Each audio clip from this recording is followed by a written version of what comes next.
जय श्री राम दोस्तों, जय बजरंगबली। तो दोस्तों साल 2024 की पहली इंस्पायरिंग स्टोरी के साथ मैं अक्षत भारद्वाज आप सबका तहे दिल से स्वागत करता हूं। एक और बहुत अच्छे क्रिकेटर पे आज बात होगी, क्योंकि लगभग 6 जनवरी लगभग आज से 7 दिन पहले उन्होंने मनाया अपना 65वां जन्मदिन। एक ऐसा भारतीय सितारा जो कि बहुत ही अच्छा ऑलराउंडर था, क्योंकि वो बहुत ही अच्छे गेंदबाज भी थे, बहुत ही अच्छे बैट्समैन भी थे, बहुत ही अच्छे हिटर भी थे और बहुत ही अच्छे कप्तान भी थे। भारतीय क्रिकेट जब शुरू हुआ उसके काफ़ी सालों बाद भारतीय टीम को वो दिशा मिल पाई जो उन्होंने दी। जी हाँ, हम बात कर रहे हैं हमारे लेजेंड कप्तान श्री कपिल देव जी की, जिन्होंने 6 जनवरी 2024 में मनाया अपना 65वां जन्मदिन। तो बात करेंगे, क्योंकि जैसे मैंने पहले भी काफ़ी क्रिकेटर्स के बारे में बात करी, चाहे सुरेश रैना जी, चाहे मिथाली राज जी, चाहे मैं शिखर धवन जी की बात करूं, या मैं हमारे युवराज धमाकेदार सिंह जी की बात करूं, या बीच में कभी रोहित शर्मा की भी बात हुई, या और भी किसी क्रिकेटर्स की बात हुई, तो अच्छा लगता है इंस्पायरिंग स्टोरीज़ के साथ जान के कि कैसे कैसे उनका स्ट्रगल रहा, क्या रहा, 1983 वर्ल्ड कप कैसे उनके लिए इतना स्पेशल बना, क्या चीज़ थी जो उनको अलग बनाती थी, जो इससे पहले नहीं हो पा रही थी और इसके बाद भी बहुत ज़्यादा और भारतीय टीम में नहीं हो पाई या इंटरनेशनल क्रिकेट में भी नहीं हो पाई। तो आइए मेरे दोस्तों शुरू करते हैं। तो दोस्तों 6 जनवरी 1959 को इनका जन्म हुआ था चंडीगढ़ में बात करूं, और नाम इनको आपको पता है कपिल देव निखंज। अगर मैं इनके निकनेम बात करूं तो द हरियाणा हरिकेन, कपिल पाजी और कैप्स। अगर 83 मूवी आपने देखी हो, रणवीर सिंह जिन्होंने बहुत ही अच्छा इनका रोल निभाया था, अगर आपने नहीं देखी हो तो मैंने हमेशा कहा है ज़रूर देखिएगा, बहुत मज़ा आएगा, क्योंकि बहुत अच्छी इंस्पायरिंग स्टोरी थी और मज़ा आ जाता है देख के। और उसकी भी एक कहानी है, लास्ट में बताऊँगा। तो कैप्स एक इनका और नाम हो गया, right hand batsman, right arm fast medium ज़रूर है, लेकिन इतनी तेज़ बॉल डालते थे कि भाई साहब बल्लेबाज को दिखती भी नहीं थी। और रोल था इनका ऑलराउंडर का। अगर मैं इनके पिताजी की बात करूं तो उनका नाम था रामलाल निखंज और माता का नाम था राजकुमारी लाजवंती। तो उन दोनों को भी शत शत प्रणाम मैं करता हूं, जिन्होंने इतने बड़े सितारे को जन्म दिया, और भारतीय क्रिकेट टीम को ही नहीं, पूरे भारत देश को, या मैं पूरे वर्ल्ड क्रिकेट को बात करूँ, इतना अच्छा और आज तक का ग्रेटेस्ट ऑलराउंडर दिया। तो बहुत बहुत शुक्रिया आप लोगों का और दिल से आभार मैं प्रकट करता हूँ। तो शुरू करते हैं दोस्तों, कपिल देव जी की रिकॉर्ड्स के बारे में बात करते हैं। तो सबसे पहले मैं बात करूं 1978 में इनका डेब्यू हुआ था पाकिस्तान के सामने, जो अपना 16 अक्टूबर को हुआ था टेस्ट का डेब्यू। और जो वनडे डेब्यू था इनका वो भी 1 अक्टूबर को हुआ था 1978 में पाकिस्तान के सामने। तो दोस्तों जो पाकिस्तान के सामने डेब्यू करने की प्रथा चली बड़े बड़े खिलाड़ियों की, इसके बाद SRT हमारे गॉड ऑफ क्रिकेट और हमारे बेस्ट कप्तान महेंद्र लेजेंड सिंह धोनी, इन दोनों ने भी पाकिस्तान के सामने डेब्यू करा था। और भी कुछ बड़े बड़े खिलाड़ी हैं, जैसे वीरेंद्र सहवाग, हमारे नवाब और नजफगढ़, जो कि पाकिस्तान के बहुत कट्टर दुश्मन है, तो इन सब नहीं करा। लेकिन ये जो प्रथा शुरू करी है, किसने शुरू करी? ये श्री कपिल देव जी ने शुरू करी। और अपना आखिरी टेस्ट इन्होंने खेला, मैं बात करूं तो 19 मार्च 1994 में न्यूजीलैंड के सामने, उसकी बात होगी। और लास्ट ओडीआई 17 अक्टूबर 1994 वेस्ट इंडीज़ के सामने। तो ये सब बात थी। तो ये इकलौते ऐसे आज तक के ऑलराउंडर हैं जिन्होंने 400 प्लस टेस्ट विकेटें ली, यानी 434 विकेटें, और 5000 रन प्लस टेस्ट क्रिकेट बनाए। आप देखिए इतने सारे ऑलराउंडर आए। गैरी सॉबर्स की हम बात करते हैं, हम रिचर्ड हेडली इनके ज़माने के, इमरान खान की, उसके बाद इस ज़माने में भी एंड्रयू फ्लिंटफ, साथ ही साथ मैं बात करूं तो हमारे टाइम में भी थे युवराज सिंह भी थे, भले टेस्ट में ज़्यादा नहीं कर पाए। एक से एक ऑलराउंडर आए, लेकिन ऐसे ऑलराउंडर नहीं आए जिन्होंने 434 विकेटें ली और 5000 प्लस रन बनाए। जैक्स कैलिस ने ठीक है बहुत अच्छा करा, लेकिन उनकी एक अलग पोजीशन थी, लेकिन विकेट उनको भी इतनी नहीं मिली। हालांकि रन उनके बहुत ज़्यादा बने, जो एक कंपेरिजन SRT से होता है। तो बहुत बड़ी बात थी कि जो रिकॉर्ड इन्होंने आज से लगभग 35-40 साल पहले बनाए थे, वो आज भी नहीं टूट पाए। और एक टाइम पे ये हाईएस्ट विकेट टेकर थे, मैं बात करूं लगभग 1991 में बने थे, और 1999 में कर्टनी वॉल्श ने इनका रिकॉर्ड तोड़ा था। तो 8 साल ये टॉप मोस्ट विकेट पे रहे थे, जो आज मुरलीधरन 800 विकेटों के साथ 13 साल हैं। तो 8-9 साल कभी हमारे कपिल पाजी भी रहे थे, जो कि मैंने कहा मुझे आप सबको बहुत अच्छा लगता है कि एक इंडियन रहे, क्योंकि दोस्तों उसकी बात ही अलग होती है, उससे अच्छा कुछ भी नहीं होता। तो आइए शुरू करते हैं दोस्तों उनके रिकॉर्ड्स के अगर बारे में बात करूं तो 131 टेस्ट मैचेस उन्होंने खेले हैं, जिसमें 5248 रन बनाए हैं। 31.5 की उनकी एवरेज है, 8 शतक हैं और 27 अर्धशतक हैं, जबकि 8 नंबर पे, 9 नंबर पे, अलग अलग नंबर्स पे आते थे। कभी एक नंबर नहीं रहा, क्योंकि हमेशा टीम के लिए खेले, कभी 7 पे, कभी 6 पे, कभी 5 पे। साथ ही साथ अगर बात करूँ जो हाईएस्ट स्कोर रहा वो 163 रहा।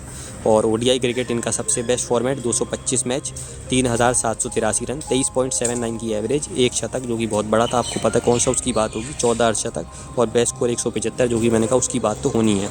तो अब मैं विकेट्स की बात करूं तो 434 ली टेस्ट में, जो कि मैंने आपको बताया, और 253 ली वनडे में।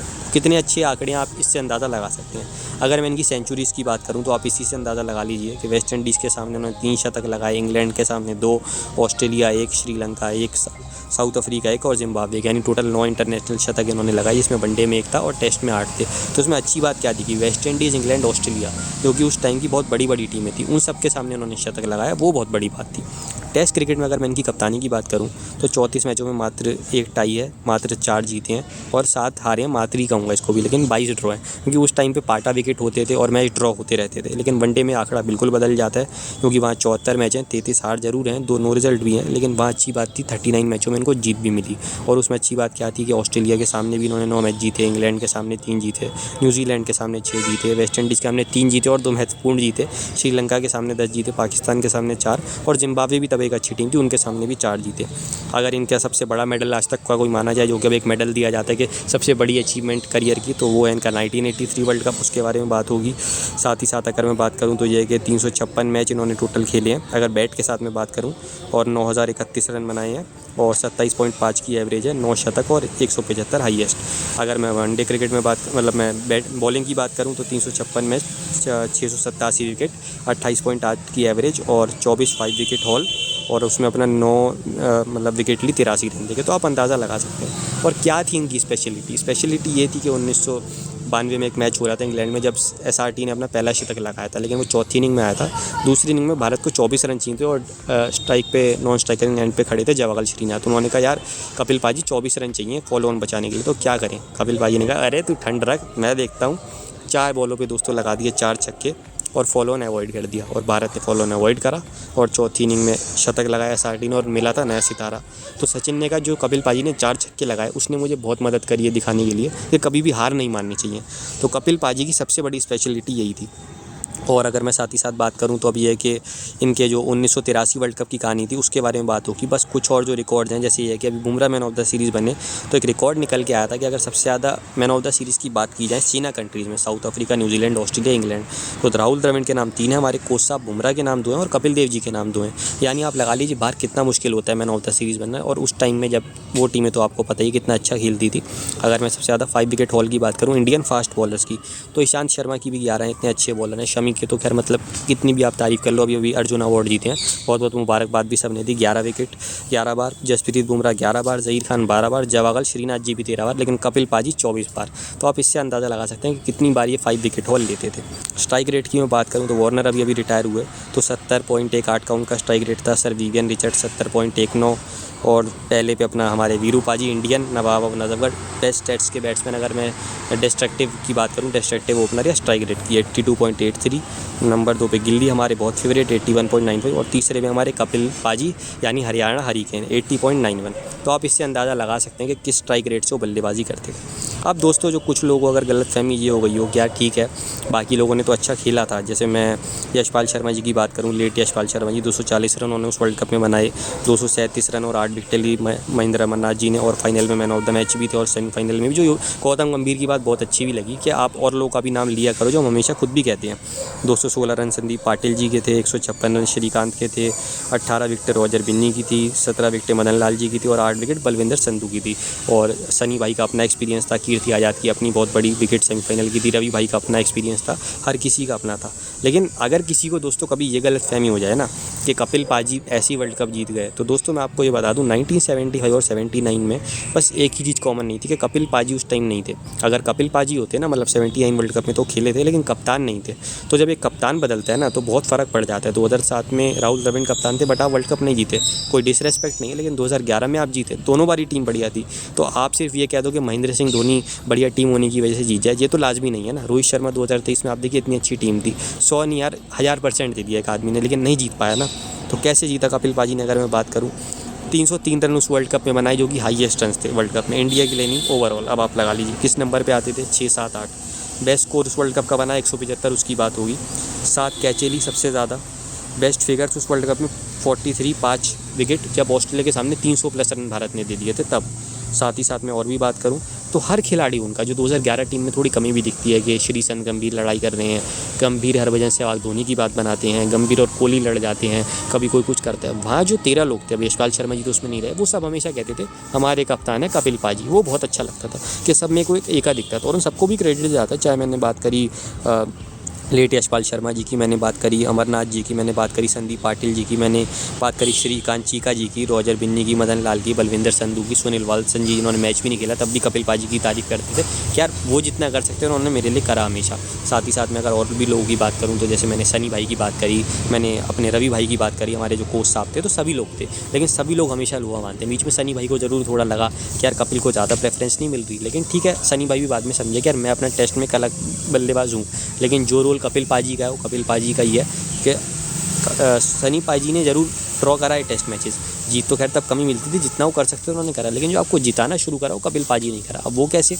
एक बार 125 रन पे भारत पाकिस्तान के सामने ऑल आउट हो गया 1986 में। अब लगा ये मैच तो भारत हार जाएगा क्योंकि बहुत अच्छे बल्लेबाज थे ज़हीर अब्बास और एक से एक इमरान खान, लेकिन भारत आप लगा लीजिए वो मैच भी 35 रन से जीत गया, पाकिस्तान कुछ 85 या 90 पे आउट हो गया, क्योंकि कपिल पाजी ने ड्रेसिंग रूम में सबको बोला कि भाई 125 हमने बना लिए हैं, लेकिन अब उनको भी बनाने पड़ेंगे, जो कि SRT भी कहते हैं, और हम उनको नहीं बनाने देंगे।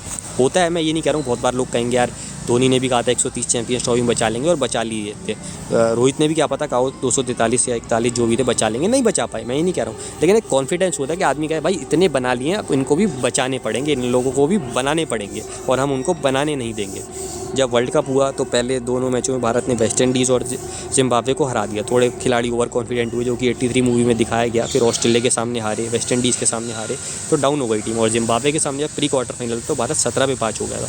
तब खेली वर्ल्ड कप की आज तक की वन ऑफ द बेस्ट पारी, जैसे आपने मैक्सवेल की पारी देखी थी 175 रन की, क्या नाबाद पारी खेली, उस वर्ल्ड कप की बेस्ट पारी, और भी बहुत वर्ल्ड कप्स की बेस्ट पारी, और उस टाइम का हाईएस्ट स्कोर जो कि बहुत साल बाद सईद अनवर ने जब 194 बनाए थे, आप सोचिए कितने साल बाद, 21-22 साल बाद रिकॉर्ड टूटा, कितने छक्के लगाए, मतलब 21 साल बाद तो नहीं 15 साल बाद, और उसमें बहुत अच्छे चौके लगाए, छक्के लगाए और खड़े रहे, साथ में मदन लाल और मुझे याद है रवि शास्त्री थे, उनको लोगों को बोला या सैयद किरमानी को कि तू खड़े रह, मैं लगाऊंगा, मैं बजाता रहूँगा, जैसे पंजाबी में करते थे ना वो अपना, बहुत ही अच्छे, मज़ा आ जाता था उनकी बातें सुन के भी। साथ ही साथ फिर जब ऑस्ट्रेलिया को क्वार्टर फाइनल में हराया, जो कि आप हमेशा कहते हैं कि, या मैं भी कहता हूँ, ऑस्ट्रेलिया को हराना बहुत बड़ी बात होती है नॉकआउट में। सेमीफाइनल में जब इंग्लैंड हमें अंडर एस्टिमेट कर रहा था, उनको भी हराया, बहुत अच्छी कप्तानी करी, और फाइनल में जब वेस्ट इंडीज़ के सामने 183 पे आउट हो गए, तो बहुत ही अच्छा लेक्चर दिया उन्होंने कि भाई बना लिए हैं लेकिन इनको नहीं बनाने देने। और पहले अच्छा स्टार्ट जब संधू जी ने दिया, उनको भी अच्छा कॉन्फिडेंस दिया, वो टूटे हुए थे, वो मूवी में आप देख सकते हैं।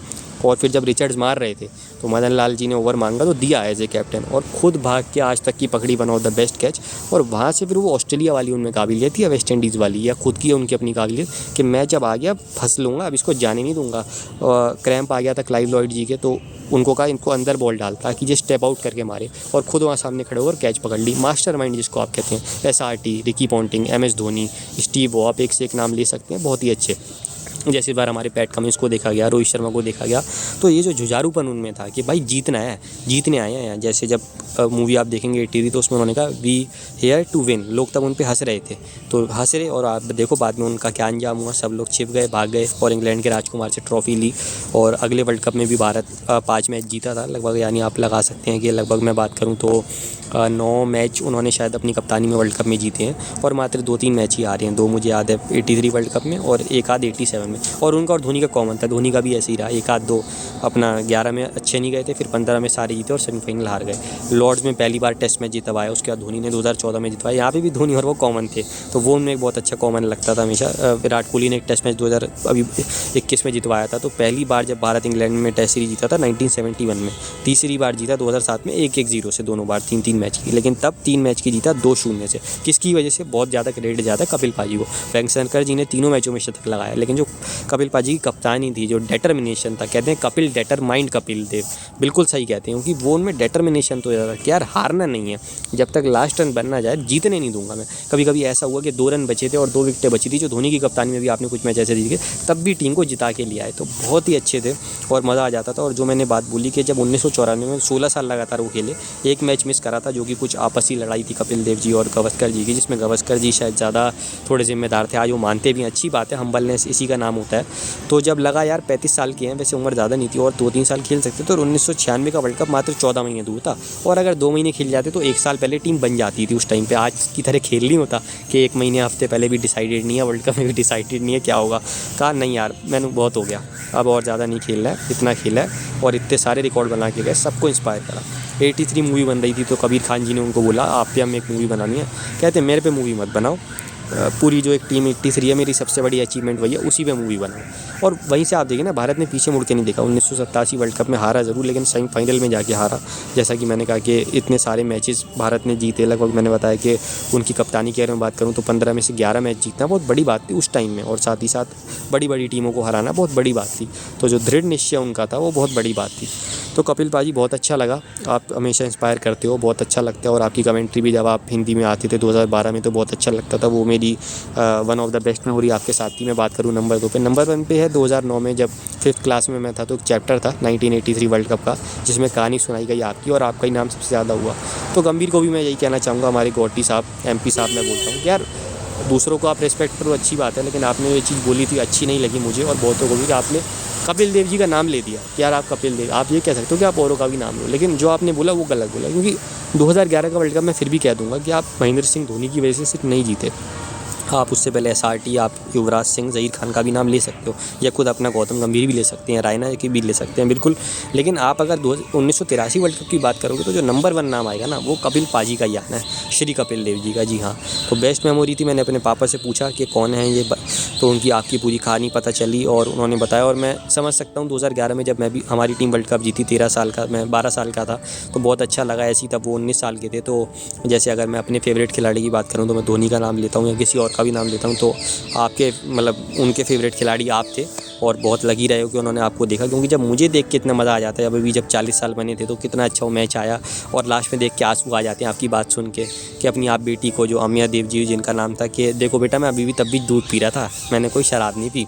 तो वाले हालांकि आजकल ज़रूर पान मसाले का ऐड कर रहे हैं, लेकिन वैसे हैं तो दिलखुश और अच्छे इंसान। तो उन्होंने बताया कि कैसे इंडिया पहले नहीं जीत पाता था, लेकिन उनके रहते हुए बहुत अच्छा जीता। और फिर 90s में भी, जब लेट 90s में इंडिया नहीं जीत पा रहा था, मतलब जब 2000 आने वाला था मैं बात करूँ, तो SRT को कमी पड़ती थी उनकी, कि काश कपिल पाजी जैसा खिलाड़ी हो ड्रेसिंग रूम को संभाल के रखे। क्योंकि सिद्धू, मनोज प्रभाकर, कामली शास्त्री से थोड़े मैं बात करूँ अय्याशबाज खिलाड़ी ज़्यादा आ गए थे, तो उनको ये भी ठंडा करके रखते थे, कहते थे ना ठंड रख। तो बेस्ट मेमोरी थी मेरी आपके साथ, क्योंकि जब आप वर्ल्ड कप उठा रहे थे तो देख के बहुत अच्छा हमेशा लगता था। और मैंने भी खुद सोचा यार कल अगर ऐसी मेरी भी इंडिया जीतेगी, धोनी जीतेगा तो कितना अच्छा लगा था। तब मेरे पापा को या सारे उस टाइम के लोगों, जो आप जिनके फेवरेट प्लेयर थे, फेवरेट कप्तान थे, और वही जो हम धोनी के लिए कहते हैं, बेस्ट फिनिशर, बेस्ट कोलैब सेवियर, बेस्ट मैं बात करूँ कैप्टन, इतनी चीज़ें उनको आती थी, वही आपका था। और आप तो फिर पहले हो गए, क्योंकि आप बेस्ट बैट्समैन भी टीम के एक टाइम पे, आप बेस्ट हिटर भी, आप बेस्ट कोलैब सेवियर भी, आप बेस्ट फील्डर भी, आप बेस्ट विकेट टेकर भी, आप बेस्ट फास्ट बॉलर भी, तो बेस्ट ऑलराउंडर कोई कहने में बात ही नहीं। इमरान खान ने भी खुद कहा, पाकिस्तान के जो प्रधानमंत्री बीच में, मैंने कि यार लोग कहते हैं कपिल और मेरी टक्कर है, लेकिन मेरा कपिल से मुकाबला नहीं है। चाहे पहले वो तो भी थोड़ा जो पाकिस्तानियों में होता है कि अपने आप को ज़्यादा आंकते हैं, लेकिन एक वक्त का तो उनको भी लगा कि नहीं भाई, कपिल की टक्कर का मैं भी नहीं हो सकता हूँ। रिचर्ड हेडली ने तो खुद ये बात कही थी कि यार कपिल देव से मेरा कंपैरिजन बहुत गलत है, कपिल पाजी बहुत ऊपर है। और हमेशा आप याद रखे जाओगे कपिल पाजी। और ठीक है, जितना भी आप और आगे भारतीय क्रिकेट को कुछ भी दे पाओ तो वो बहुत अच्छा है, लेकिन जो दिया है वो आने वाले कई सालों तक याद रखा जाएगा। तो उसके लिए आपका बहुत बहुत धन्यवाद कपिल पाजी। और जैसा कि मैंने कहा कि उतने लगी तो हम नहीं रहे कि तब आपको देख पाए मेरे पापा की तरह या और मेरे बड़ों की तरह, लेकिन फिर भी जितना भी रहा उतना भी रहा, बहुत अच्छा रहा। और मुझे बहुत अच्छा लगा था अपने पापा से आपकी कहानी सुन के, जैसे और भी मैं लोगों की बात बताता हूँ, और इंस्पायर मैं भी हुआ था। और हमेशा ही बहुत अच्छा लगता है आपकी कहानियाँ सुन के, आपका जब वो वाले मैच आते हैं 83 वाले देख के, आपकी कमेंट सुन के, और आगे भी ऐसे ही करेंगे। वाइफ का भी इनका काफ़ी सपोर्ट रहा, अगर मैं बात करूँ, वो एक अच्छी बात है हमेशा बताते हैं। 1980 में इनकी शादी हुई थी रोमी भाटिया जी से, जो कि बाद में बन गई रोमी देव। जब आप देखेंगे कि 83 मूवी आप देखेंगे तो उसमें आपको पता भी चलेगा कि हाँ बिल्कुल सही बात है। तो हमेशा उनका भी साथ रहा, एक बहुत अच्छी बात थी, क्योंकि हमेशा घर वालों का और अपने वाइफ का और अपने फ्रेंड्स का, अपने टीममेट्स का साथ होना चाहिए, तो वो हमेशा इनको मिला। चाहे इनके माँ बाप से मैं बात करूँ, रामलाल जी से, या मैंने कहा राजकुमारी लाजवंती जी से, या फिर इनके टीममेट से, या फिर मैंने कहा रोमी देव जी से, तो ये एक बहुत अच्छी बात है। फाइटिंग कैपेसिटी का आप इससे भी उनका अंदाज़ा लगा सकते हैं कि जो सामने वाली टीम थी, जिसमें sir Vivian Richards, Clive Lloyd 2 बार के वर्ल्ड कप विनिंग कप्तान, साथ ही साथ मैं बात करूं गॉर्डन ग्रीनिज, डेसमंड हेन्स, टू जॉन, ये बहुत ही अच्छी टीम थी। और जो बॉलर थे उनके तो नाम से ही लोग काँप जाते थे, एंडी रॉबर्ट्स, मेलकम मार्शल, जोल गार्नर, और ही साथ और भी जो बॉलर थे वो बहुत ही अच्छे थे। मतलब पूरी टीम अच्छी थी। वो जो 1-2 बच्चे नाम है अभी ध्यान नहीं आ रहे हैं, वो भी इतने बढ़िया थे कि आप कहेंगे यार कैसे मुकाबला करेंगे। लेकिन उस टीम को 2-2 बार उसी वर्ल्ड कप में हरा देना, वो दोस्तों बहुत ही बड़ी बात थी। और वो जो पूरी कहानी मैंने आपको पिछले साल सुनाई थी, 40 साल बने, तो उसका लिंक भी है, अगर आप इसके लिए दोबारा वो भी देखना चाहते हो तो देख सकते हैं। तो जो फाइटिंग कैपेसिटी या डिटर्मिनेशन जिसको हम कहते हैं, वो बहुत ज़्यादा थी उनके के अंदर। क्योंकि अगर दोस्तों मैं बात करूँ इंस्पायरिंग की या इंस्पिरेशन की, तो बात यह है कि आप कभी भी उनसे इंस्पिरेशन ले सकते हैं कि उनकी जो वीडियोज़ हैं यूट्यूब पे, साथ ही साथ स्टार स्पोर्ट्स पे हमेशा आता है 25 जून 1983 को वाला मैच और वाला वर्ल्ड कप, कि कैसे जब भारत हार रहा था, विवियन रिचर्ड्स लगभग हरा रहे थे, खुद उनकी वाइफ रोमी देव जी वगैरह भी सब चले गए थे होटल में, जो कि मैंने कहा 83 मूवी आप ज़रूर देखें अगर नहीं देखी हो। और मुझे काफ़ी बुरा भी लगता है कि वो मूवी नहीं चली, क्योंकि बहुत अच्छी मूवी थी और रणवीर सिंह ने हमेशा की तरह बहुत अच्छी एक्टिंग करी। ऐसा लग रहा था जैसे कपिल देव बैठे, और कपिल पाजी के साथ बहुत अच्छी एक चीज़ हुई कि जो उनकी 175 की पारी रह गई थी BBC की स्ट्राइक की वजह से, उन्होंने फाइनली देख ली और कहा कि यार रणवीर सिंह ने बिल्कुल वैसी पारी खेली जैसी मैं, तो वाह रणवीर सिंह कमाल कर दिया था आपने। और कहते हैं ना कि यार किसी को चाहे देर से ही सही वो चीज़ मिलती है जो वो चाहते हैं, तो कपिल पाजी को भी थोड़ा सा 1% दुख लगता था, हालांकि उनको होता था मेरी टीम जीत गई, वो अच्छी बात थी, लेकिन होता था यार वो मैं पारी कभी नहीं देख पाया। लेकिन फाइनली उन्होंने वो पारी अपनी देखी थी। तो मूवी जब ओमिक्रॉन का वेव आई थी तो नहीं चल पाई थी उस वजह से।